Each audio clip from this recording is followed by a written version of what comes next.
महाराज जी, आपको इस सिलसिले में आपका हार्दिक स्वागत करते हैं। हमारी एक जिज्ञासा है कि भारत वास्तव में जो अभी जो साधु बोल रहे हैं कि सोने का देश बनेगा, ये एक फैंटेसी है या रियलिटी है? अगर बनेगा तो कैसे बनेगा? सबसे पहले सभी पत्रकार बंधुओं का मैं अभिनंदन करता हूं। और आज वर्ष का अंत हो रहा है और 2024 को छोड़ करके 2025 में हम लोग प्रवेश करने जा रहे हैं। आप सभी को नववर्ष की बहुत बहुत शुभकामनाएं और बधाई। और हम आशा करते हैं कि नववर्ष जो है, जितनी भी समस्याएं हमारी 2024 की थी, उन समस्याओं का निदान करेगा और दुनिया में शांति स्थापित होगी। यही हम लोग कामना करते हैं, क्योंकि विश्व युद्ध के बादल मंडरा रहे हैं और ख़तरा बढ़ता जा रहा है। तो निश्चित रूप में जो दुनिया के कर्णधार हैं और पॉलिटिशियंस हैं और विश्व के जो नेता हैं, उनको देखना चाहिए कि लड़ाई को एक्सकलेट ना करें, लड़ाई को बढ़ाएं नहीं। भारत ने भी अपना स्टैंड रखा है। भारत ने कहा कि हमारे जो हित हैं उनकी रक्षा सर्वोपरि है और हम भारत के हितों की रक्षा करेंगे। और आपने देखा कि उसी के तहत जो है, हमने सस्ते में तेल खरीदा और देश के अंदर सस्ते में तेल बांटा गया, मिला लोगों को। तो निश्चित रूप में ये बात आज दुनिया की समझ में आई है और एक बड़ी हमारी जो फॉरेन पॉलिसी स्पष्ट और एक शक्तिशाली रूप में पेश हुई है दुनिया के आगे। आपने जो सोने की चिड़िया के बारे में कहा, निश्चित रूप में भारत के अंदर सब संसाधन हैं, भारत के अंदर खनिज पदार्थ हैं, भारत के अंदर मिनरल्स हैं, भारत के अंदर तेल है और सही रूप में अगर हम उसका दोहन करें तो हमें फ़ायदा होगा। उसका एक्सप्लॉयटेशन नहीं होना चाहिए। तो निश्चित रूप में अगर हम समग्रता से देखें कि भारत के पास यूरेनियम के भंडार हैं, भारत के पास सोने के भंडार हैं, भारत के पास खनिज पदार्थ हैं, तो इनका अगर हम राइटली यूज़ करें और राइटली दोहन करें तो फ़ायदा होगा। विदेश में जो नई टेक्नोलॉजी आई है, सोलर टेक्नोलॉजी, उसका भी दुनिया को लाभ मिल रहा है। और मैंने बहुत पहले कहा था कि अगर हम छत के ऊपर सोलर पैनल्स लगाएं और अपने लाइट्स को एलईडी में कन्वर्ट करें, तो हम जितनी बिजली खर्च करते हैं उसका पैदावार खुद ही कर सकते हैं।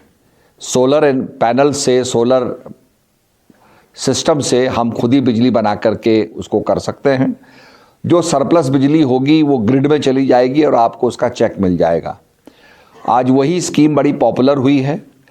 हमारे उत्तराखंड के अंदर काफ़ी धूप रहती है और जहाँ जहाँ काफ़ी धूप रहती है इसका फ़ायदा मिला है। विंड टर्बाइंस को हमने हार्नेस किया है और आप देखेंगे राजस्थान में और समुद्र के किनारे बड़े बड़े टर्बाइंस लगाए गए हैं रेगिस्तान के अंदर, उससे भी बिजली पैदा हो रही है। तो निश्चित रूप में हाइड्रो इलेक्ट्रिसिटी, जल से हम बिजली पैदा कर रहे हैं और हम न्यूक्लियर को थोड़ा दूर रखे हुए हैं, क्योंकि जो फुकुशिमा में और चेरनोबिल में जो हुआ उसकी हम कल्पना नहीं कर सकते हैं। तो निश्चित रूप में ये ऐसे एनर्जी के साधन हैं जिनको हम रिन्यू कर सकते हैं। तो अगर हम अपने संसाधनों का सही उपयोग करेंगे, अपनी शक्ति का सही उपयोग करेंगे, भारत के अंदर संगठन और उत्साह होगा देश को आगे बढ़ाने के लिए, विकास के लिए उत्साह होगा, तो निश्चित रूप में ये जो हमारा एक ड्रीम है कि भारत सोने की चिड़िया बने, ये साकार होगा। भारत के अंदर किसी चीज़ की कमी नहीं है। और मैंने देखा कि जब हम लोग मिडल ईस्ट जाते हैं तो वो लोग भारत की तरफ देखते हैं, हिंद की तरफ देखते हैं और हिंद को बड़ा अच्छा मानते हैं। इसी प्रकार से अगर आप अपने से सटा हुआ म्यांमार को देखेंगे, आप थाईलैंड को देखेंगे, आप उसके बाद कंबोडिया को देखेंगे, इंडोचाइना को देखेंगे और उसके बाद वियतनाम को देखते हुए अगर आप इंडोनेशिया तक जाते हैं तो आपको भारत की ही गौरवमय संस्कृति जो रामायण की संस्कृति है और राम का जो चरित्र है वही आपको वहाँ देखने और सुनने को मिलेगा। और उसके बाद बुद्धिज़्म का प्रचार हुआ, धर्मम शरणम गच्छामि, बुद्धम शरणम गच्छामि, संघम शरणम गच्छामि। तो भारत से ही बौद्ध धर्म का प्रचार प्रसार हुआ, पर उससे पहले जो है रामायण युग का प्रचार प्रसार हुआ। तो आप देखेंगे कि अयोध्या जो है आपके थाईलैंड के अंदर भी अयोध्या है और वहाँ के राजाओं का नाम राम से रखा जाता है। तो देखा जाए तो आप देखेंगे कि बाली के अंदर, मलेशिया के अंदर रामायण वो मंचन करते हैं रामायण का और रामायण दिखाते हैं और प्रभु राम की गाथा गाते हैं। तो भारत की संस्कृति का प्रचार प्रसार सब जगह रहा और निश्चित रूप में आज योग का जिस प्रकार से प्रचार हुआ है और यूनाइटेड नेशंस के अंदर जिस प्रकार से योग को देखा गया है और सारे ही हमारे डिप्लोमेट्स ने, फॉरेन कंट्रीज़ के बड़े बड़े नेताओं ने जिस प्रकार से योग को अंगीकार किया है, ते भारत की विशिष्टता, भारत की प्रमुखता और भारत के ज्ञान को दर्शाता है कि भारत के अंदर ऐसे ऋषि मुनि रहे हैं जिन्होंने मैं समझता हूँ वसुदैव कुटुंबकम, सारा संसार ही हमारा परिवार है, इस भावना को आगे रखा। तो मैं समझता हूँ कि निश्चित रूप में अगर हम सही मायने में ईमानदारी से काम करेंगे तो निश्चित रूप में जो आपने जो कहा है वो स्वप्न हमारा साकार होगा। महाराज जी, पहले तो मैं आपको नए साल की हार्दिक शुभकामनाएं। धन्यवाद धन्यवाद। और महाराज जी, आपका भक्तजन ताराइट और दार्जिलिंग से बहुत लोग यहाँ पर आते हैं, आपका बहुत दिन से आपका प्रतीक्षा करते हैं। यहाँ के जनमानस के सामाजिक और आर्थिक उन्नति के लिए आप और आपका संस्था क्या पहल कर रहे हैं, उसका प्रश्न। हम लोगों की संस्था का काम धार्मिक काम है, आध्यात्मिक काम है, उसको हम करते हैं और गांव-गांव के अंदर उसको करते हैं। मानव धर्म का प्रचार प्रसार हम लोग कर रहे हैं। पर मुझे याद है कि पहले हमने नेपाली भाषा को 8वीं अनुसूची में मान्यता दिलाने के लिए हमने एक पदयात्रा निकाली थी और आप ही के सिलीगुड़ी से हमने शुरू किया था और पैदल चलते हुए दार्जिलिंग, कालिम्पोंग की पहाड़ियों से होते हुए हम लोग गैंगटॉक पहुँचे थे। उसके बाद हम लोगों ने पार्लियामेंट में उसको रखा और सभी के सहयोग से 8वीं अनुसूची में नेपाली भाषा को मान्यता मिली है। तो ये अपने आप में बहुत बड़ा काम हुआ है और भारत के अंदर रहने वाले नेपाली जो भाषा बोलते हैं वो भी अपने आप को भारत का नागरिक मान करके अपनी भाषा को बोलने का गौरवान्वित होकर के गर्व प्राप्त करेंगे। इसके साथ साथ हमारा ये कहना है कि हम लोग काम करें, क्योंकि हमारा तो धार्मिक विशेषकर है।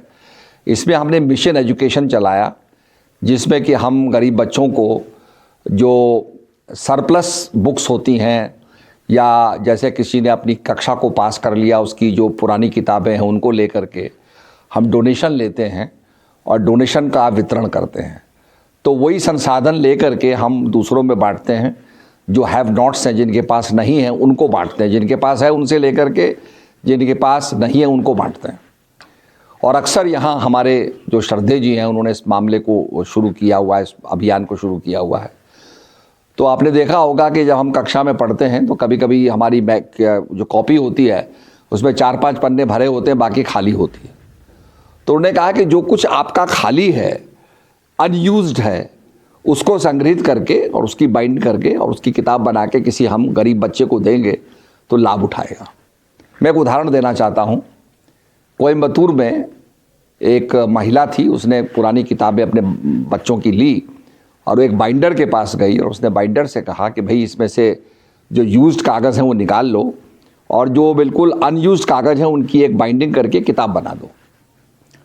तो उसने कहा, बीबी जी आप तो इतने पैसे वाली हैं, आप तो नहीं खरीद लेंगे, आप ये क्या कर रही हैं? उन्होंने कहा नहीं, हमारे श्रद्धेय जी ने कहा है कि जो अनयूज्ड है उसको इकट्ठा करना है और ये हम गरीब बच्चों को बांटेंगे। तो इतना प्रभावित हुआ बाइंडर जो था, उसने कहा आप इतना अच्छा काम कर रहे हैं तो मैं इसकी बाइंडिंग फ्री करूँगा, मैं आपसे कोई पैसा नहीं लूँगा। तो यही उत्साह हम चाहते हैं कि हमारे समाज में पैदा हो, जिससे कि समाज के अंदर, समाज में भला करने के लिए, पॉजिटिव थिंकिंग के लिए हम आगे आएँ। तो मिशन एजुकेशन हमारा बड़ा एक अभियान है। दूसरा हमने अभियान चलाया है मिशन मेडिसिन। कभी कभी हम दवाइयाँ खाते हैं, बची रहती दवाइयाँ अनयूज्ड होती हैं, एक्सपायर नहीं होती हैं पर अनयूज्ड होती हैं।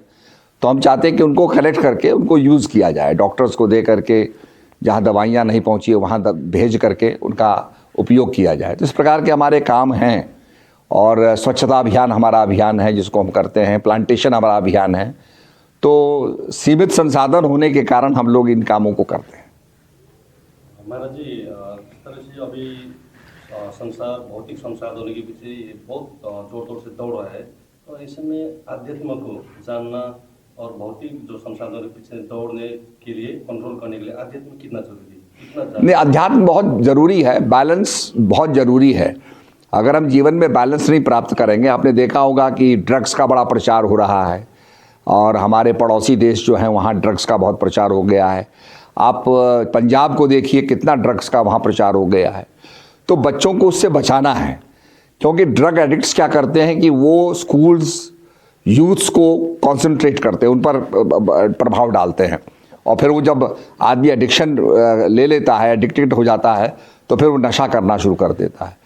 तो जीवन के अंदर अध्यात्म बहुत ज़रूरी है, ताकि माता पिता की हम सेवा कर सकें, प्रणाम कर सकें। हम तो स्वयं सत्संग में सुनाते हैं कि भगवान राम ने अपने माता पिता को प्रणाम किया, उनकी सेवा की। इस प्रकार से सेवा भाव हमारे अंदर होना चाहिए, एक चीज़। दूसरी चीज़, ड्रग्स को हम ना लें, ड्रग्स का सेवन ना करें, एडिक्शन ना लें।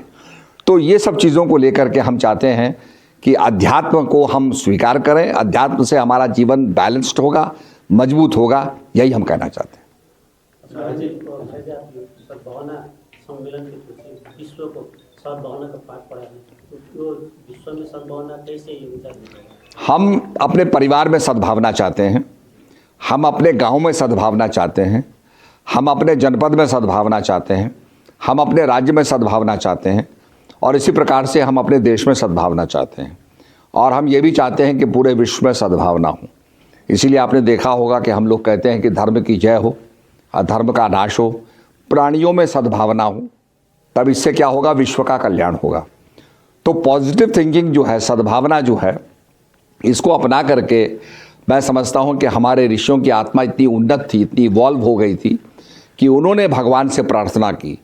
विश्वात्मा प्रभु से वो प्रार्थना करते हैं कि सर्वे भवन्तु सुखिनः, सर्वे सन्तु निरामय, सर्वे भद्राणि पश्यन्तु मा कश्चित् दुख भाग भवेत्। कि प्रभु सबका भला हो, सब सुखी हों। अपने कास्ट के लिए, अपनी जात के लिए, अपनी बिरादरी के लिए, अपने गोत्र के लिए नहीं कहा, सारे संसार के लिए कहा। और आज हम देखते भी हैं, अगर लड़ाई छिड़ी हुई है तो तेल की कीमतें बढ़ती जा रही हैं, धीरे धीरे स्कैर्सिटी हो जाएगी। पड़ोस के अंदर आपने देखा होगा कि पलायन बहुत ज़्यादा हो रहा है, रेफ्यूजीज आते जा रहे हैं, तो बड़ी डेमोग्राफी बड़ी बदल जाती है। तो ये सब देखने की चीज़ें हैं। तो मैं समझता हूँ कि सद्भावना स्थापित होगी तो विश्व में शांति होगी, शांति होगी तो हम आगे बढ़ पाएंगे, विकास कर पाएंगे। तो महाराज, लोग समझते हैं कि राजनीतिक विषमता को कैसे दूर किया जा सकता है जी? भारत की राजनीतिक विषमता, अब ये विषमता मेरा प्रश्न नहीं है, मैं तो धार्मिक व्यक्ति हूँ और धार्मिक यहाँ सद्भावना सम्मेलन में आया हूँ, और ये प्रश्न मैं शायद इसका जवाब नहीं दे पाऊंगा। हाँ, अभी के दौर में ये देखा जा रहा है, नॉर्थ बंगाल में भी, और ताजा मामला बेंगलोर से भी आया था, आत्महत्या की प्रवृत्ति बहुत बढ़ गई। हाँ जी, हाँ जी, हाँ जी। और इसमें महाराज जी पारिवारिक कलह हो या जो भी हो, और खास करके इधर नॉर्थ बंगाल में महाराज जी टीनेजर्स, मतलब कुछ भी माँ पिताजी बोल रहे हैं, डांट रहे हैं, कुछ भी कर रहे हैं, तो आत्महत्या की प्रवृत्ति। तो इसीलिए मैं कह रहा हूँ अध्यात्म का होना जरूरी है, अध्यात्म का होना बहुत ज़रूरी है। स्पिरिचुअल फोर्स हमारे अंदर होना चाहिए, तभी हम इसे रोक पाएंगे। महाराज जी, लोग समझते हैं कि राजनीति और अध्यात्म अलग अलग विषय है, लेकिन आप इसको समन्वय करके कैसे करें? नहीं, मैं तो समन्वय कर रहा हूँ क्योंकि मेरा सेवा भाव रहता है, और सेवा भाव के कारण हम लोग जो है समय अपनी जो हमारा हेरिटेज है, खासकर उत्तराखंड के अंदर, उसको हमने प्राणवान किया है। और हमारे जो 4 धाम हैं, यमुनोत्री, गंगोत्री, केदारनाथ, बद्रीनाथ, तो उनकी शीतकालीन यात्रा हमने शुरू की है, क्योंकि ग्रीष्मकालीन यात्रा तो समाप्त हो गई। हमारे यहाँ ये परंपरा है कि 6 महीने देवता पूजन करते हैं, बद्री विशाल का और केदारनाथ का, और 6 महीने मनुष्य पूजा करते हैं। तो मनुष्यों की पूजा का समय समाप्त हो गया। अब पूजा जो है, यमुनोत्री की पूजा खरसाली में होती है, गंगोत्री की पूजा मुखमा में होती है, केदारनाथ की पूजा जो है ऊखीमठ में होती है, और बद्री विशाल की पूजा पांडुकेश्वर और जोशीमठ में होती है। तो हम लोग शीतकालीन पूजा को काफ़ी महत्व दे रहे हैं। स्कीइंग को हमने आगे बढ़ाने के लिए कहा है कि स्कीइंग अगर होगी तो हमारे बच्चों को रोज़गार मिलेगा, और इसलिए हमने काफ़ी प्रोत्साहन स्कीइंग में दिया है। यहाँ पर भी कंचनजंगा में पॉसिबिलिटी हैं, और भी जगह जहाँ पर स्नो पड़ता है बड़ी पॉसिबिलिटीज़ हैं, सिक्किम में पॉसिबिलिटीज़ हैं, वेस्ट बंगाल में पॉसिबिलिटीज़ हैं, तो इसको डेवलप किया जाना बहुत ज़रूरी है। इसके साथ साथ एक फर्निकुलर टेक्नोलॉजी होती है जिसमें रेल गरारी पे चलती है, और वो टेक्नोलॉजी इसलिए नहीं आई क्योंकि ब्रिटिश ने जब हिंदुस्तान पे हुकूमत की तो उनके यहाँ जो पहाड़ थे वो लो लाइंग हिल्स थे, तो उनके यहाँ ट्रेन सीधे चढ़ती नहीं थी। अगर आप स्विट्ज़रलैंड में जाएंगे तो स्विट्ज़रलैंड में एक जगह है इंटरलाकन, इंटरलाकन से रेल चलती है और वो सीधे गरारी पे चलती है। और यहाँ जब ट्रेन चलती है आपने देखा होगा तो उसके आगे आदमी बैठा रहता है जो रेत डालता है ताकि स्लिप ना करे, पर अगर उसके बीच में हम गरारी लगा दें तो वो जो पहिया है उसका गरारी पे चलेगा तो वो ट्रेन फिसलेगी नहीं। तो वो टेक्नोलॉजी यहाँ नहीं आ पाई जो लेटेस्ट टेक्नोलॉजी है। इंटरलाकन में टिबलिस में सीधे ट्रेन चढ़ जाती है, और एक दूसरी टेक्नोलॉजी है फर्नाकुलर टेक्नोलॉजी, वो भी गरारी की टेक्नोलॉजी है। 2 कैबिन होती हैं जिसमें 40 आदमी आ जाते हैं, एक कैबिन ऊपर जाती है, कैबिन नीचे आती है। तो ये सब टेक्नोलॉजी, रोपवे की टेक्नोलॉजी अगर हम लाएंगे तो मैं समझता हूँ इससे बहुत फ़ायदा होगा। और आपके सिक्किम के अंदर एक रॉकेट, उसको कहते थे रॉकेट पोस्ट कहते थे, रॉकेट छोड़ करके और डाक भेजी जाती थी, तो इस प्रकार का भी टेक्नोलॉजी का उपयोग किया बहुत पहले किया जाता था। तो मेरा कहने का मतलब जो लेटेस्ट टेक्नोलॉजी है उसको हमें उपयोग करना चाहिए और रिसाइकिल करना चाहिए मटेरियल को, ताकि हम रिसाइकिल करके लाभ प्राप्त कर सकें। महाराज जी, जिस तरह से अभी सुबह सुबह चैनल खोलेंगे तो बहुत सारे बाबाएँ, संत महात्माएँ सत्संग सुनाते हैं, तो बहुत सारे बाबाएँ जो चमत्कार भी दिखाते हैं, वो सत्संग में, वो चमत्कार में और मानव धर्म में जो सत्संग सुनाते हैं उसमें कुछ डिफरेंट है? नहीं, चमत्कार का मतलब सबसे बड़ा चमत्कार है कि हम जी रहे हैं और हम जिंदे हैं, ये सबसे बड़ा चमत्कार है। अपने आप को पहचाने, ये दूसरा चमत्कार है। तो कहने का मतलब यह है कि मनुष्य जीवित है, ये अपने आप में ही एक मिरेकल है। तो हम स्पिरिचुअलिटी पे स्ट्रेस करते हैं, और निश्चित रूप में हम चाहते हैं कि भाई स्पिरिचुअलिटी का प्रचार प्रसार हो, आदमी अपने ध्यान करके अपने को एकाग्र करे। आपने भगवान शंकर जी की फ़ोटो को देखा होगा, तो शंकर जी आंख बंद करके ध्यान कर रहे हैं, और भगवान कृष्ण गीता के अंदर अर्जुन को ध्यान का ही उपदेश देते हैं। तो हम ध्यान पर स्ट्रेस करते हैं, मेडिटेशन पर स्ट्रेस करते हैं, और योग की भी परिभाषा यही है, चित्त वृत्ति दुर्दश्च योगा, कि the control of the fluctuation of the mind is योग। तो अपने मन को एकाग्र करेंगे, हम योग को पूरा करेंगे और मन में हमारी शांति होगी। महाराज जी, आप माननीय सदगुरु भी है और आप पॉलिटिक्स में भी है, आप क्यों पॉलिटिक्स में आए? हमारे यहाँ बड़ी समस्याएं थी। मैंने पदयात्रा की थी बद्रीनाथ से। उस पदयात्रा के दौरान हम लोग जो थे, हमारी एक जगह जो थी बहुत पिछड़ी हुई जगह थी, और जब हम यूपी में थे तो अक्सर ये देखा जाता था कि किसी भी डीएम को पनिश करना है तो उसको हमारे यहाँ भेज दिया जाता था। तो basically we became a punishment post. तो ये देख करके हमें लगा कि भाई ये बहुत पिछड़ा इलाका है, और जैसे आपका अंडमान और निकोबार है, इस प्रकार से किसी को पनिश करना है तो बिल्कुल काला पानी भेज दो। तो फिर हमने कहा भाई हमारा भी विकास होना चाहिए और हमारा राज्य बनना चाहिए, तो उसको लेकर के हम चले। सफलता भी उसमें मिली, और निश्चित रूप में आप जानते ही हैं कि उसको बैलेंस करके हम लोग चल रहे हैं, और जो लेटेस्ट टेक्नोलॉजी है उसको अडॉप्ट कर रहे हैं। आज हमारे यहाँ टेहरी डैम से बिजली बन रही है, और वो बिजली पूरे भारत के अंदर पहुंचती है, और भारत में उद्योग चलते हैं।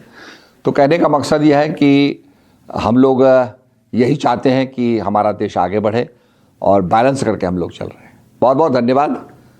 अब हमारा कार्यक्रम शुरू होने वाला है, तो इसलिए मैं नए साल की बहुत बहुत बधाई और बहुत बहुत धन्यवाद। धन्यवाद।